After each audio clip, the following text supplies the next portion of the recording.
I never used the word Jesus and real in the same sentence. You've never said George Washington and real in the same sentence. You read about him in books like he lived, although you never met him. I never put Jesus and real in the same sentence. Why? I talk about Jesus like he lived. If somebody lived, you don't argue whether or not they was real. I want to help you as believers. Never argue with people about whether Jesus is real. That is a dumb argument, and it is an exercise of futility.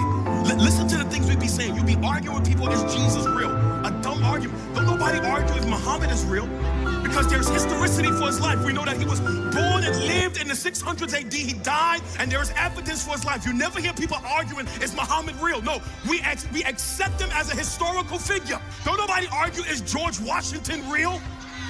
You don't talk like that. You don't walk around saying, no, George Washington was real. No, because we accept him as a historical figure who died in 1799. So to argue if Jesus is real is a dumb argument. There is documented evidence for his life. And the only reason we talk like that, because we preach him ethereally, like he was not a human being who lived a physical life. My family, in my lifetime, I have sat in rooms and stared at the dead bodies of men, women, and children laying in boxes. Many funerals in my lifetime. And every time I attend a funeral, I am reminded of our mortality and the sentence of death upon humanity. As I was thinking about this message, I recall one of the last important funerals I attended was the funeral of my own father, who transitioned out of his life in December of 2012, just 3 months after I entered into the pastorate. He did not live long enough to see what God would do with the life of his son. And I remember sitting in that room staring at that coffin with my father's body laying in it and just weeping and shedding tears over the deep grief I felt at the separation of being disconnected now from my father, who I loved. Many of you, under the sound of my voice or watching across this camera, you can identify with that pain. You know what it is to sit in a room and stare at the box and grapple with the deep pain of the separation from death of a loved one, knowing that we was never supposed to deal with that in this life. Sin created that for us. And many of you know what it feels like to be in funeral parlors, or maybe sitting in hospice at the bedside of somebody who transitioned from this life, and then grappling with the pain of that separation from death.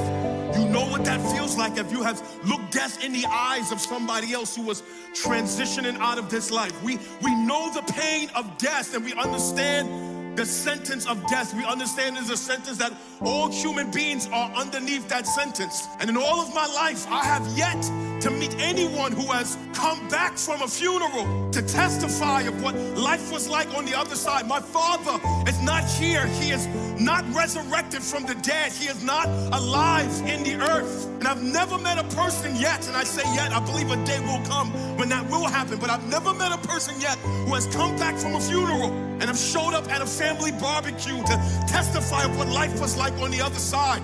And although there are testimonies in history of men who have been resurrected from the dead, like Lazarus under the ministry of Christ, and others allegedly under the ministry of men like Smith Wigglesworth, who raised people from the dead, no resurrection in history has ever been important, has ever moved world history like the resurrection of one man in the year AD 33.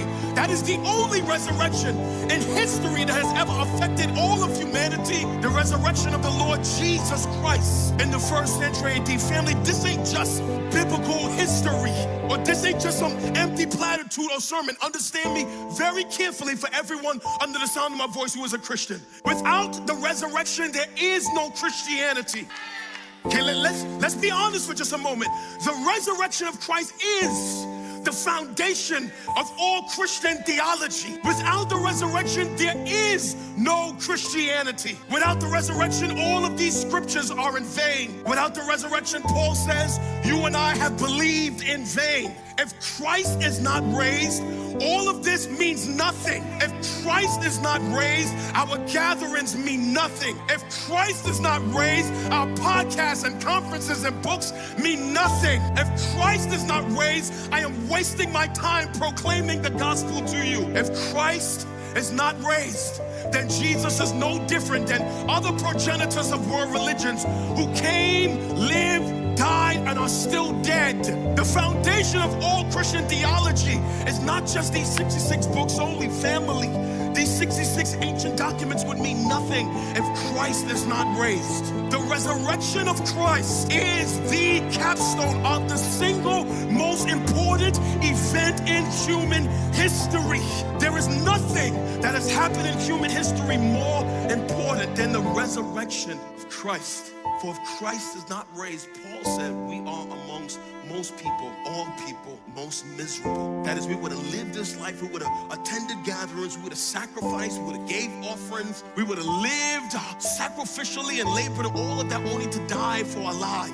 If Christ is not raised, if Christ is not raised, there is no gospel proclamation. The songs we just sung are empty. If Christ is not raised, everything we're doing right now, we might as well just fold up and go home. So when we come to Matthew chapter 28, listen to me, we're not just coming to the final chapter in Matthew's gospel. No, when we come to Matthew chapter 28, Christians, we are coming to the apex of all Christian doctrine. We're coming to the apex of all Christian theology. There is no more important text in all of Scripture than what we read in Matthew chapter 28 together. For even all the accounts we read about creation and promises mean nothing if what we read in Matthew chapter 28 is a lie. So when we come to these texts, we come to the most important Christian doctrine in all of our Christian faith. There is nothing we're reading in all of the Bible that's more important than what we have for us in Matthew chapter 28.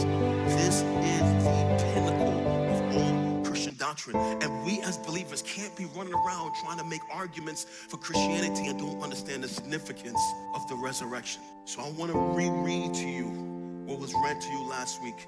Matthew chapter 28 and verse 1. When Matthew records the resurrection of Jesus as so, he says, now after the Sabbath, which was Saturday, toward the dawn of the first day of the week, John tells us that what we're about to read happened in the darkness of the early morning of Sunday. Mary Magdalene, who Jesus cast 7 demons out of, and the other Mary went to the tomb. There were also other women there who are not mentioned by Matthew, who are mentioned in the other Gospels. And behold, there was a great earthquake, which is the second earthquake in 3 days. There was an earthquake when Christ gave up his spirit and said, it is finished, and the world shook. And there was another earthquake on the Sunday morning, 3 days later, 2 earthquakes in 3 days. For an angel of the Lord descended from heaven and came and rolled back the stone, and he sat on it. His appearance was like lightning, and his clothing was white as snow.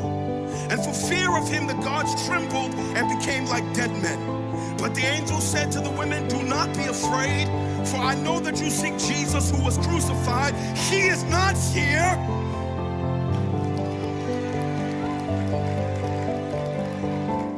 For he has risen. As he said, come, see the place where he lay. Another gospel writer tells us that he folded his face cloth and left it there as a signal it was finished. He was not coming back to that tomb. Then go quickly and tell his disciples that he has risen from the dead, and behold, he is going before you to Galilee, where his ministry started. We'll come back to that next week. So powerful. There you will see him. See, I have told you this. So they departed quickly from the tomb, and with fear and great joy, they ran to tell the disciples, and behold, Jesus met them along the way. He said, greetings. And they came up, and they took hold of his feet. I can't wait for that day. I get to do that. I'll be envisioning that in my prayer closet. I'll be in my prayer closet laid out, stretched out on the floor, just envisioning, just grabbing the feet of the Lord. I don't even need to see anything from knee up. I'm content to see everything from knee down. If I just see his feet, I will be content with that. Me, Phillip, Anthony, Mitchel.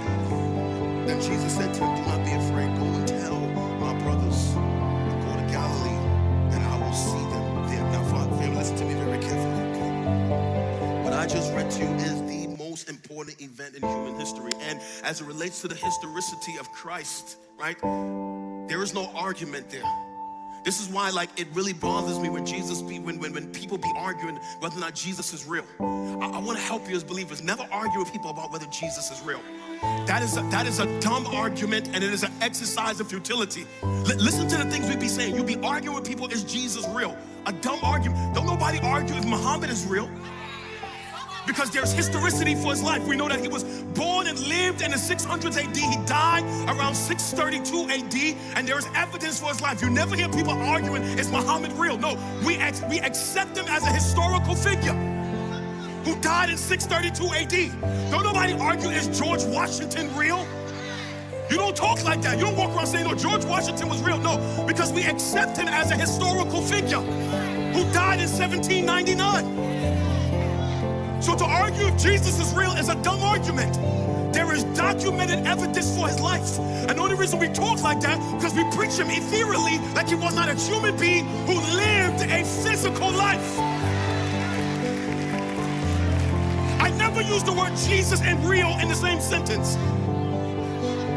You've never said George Washington and real in the same sentence. You read about him in books like he lived, although you never met him. I never put Jesus and real in the same sentence. Why? I talk about Jesus like he lived. If somebody lived, you don't argue whether or not they was real.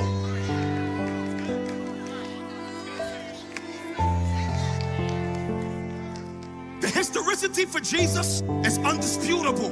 We know that he was a historical figure who lived in the first century and died in AD 33. That is a historical fact that is accepted the world over. His death by crucifixion in AD 33 is a historical fact and it is accepted the world over. But the resurrection of Jesus, also a historical fact, is not accepted the world over. But men all around the world argue about whether or not the resurrection really did take place.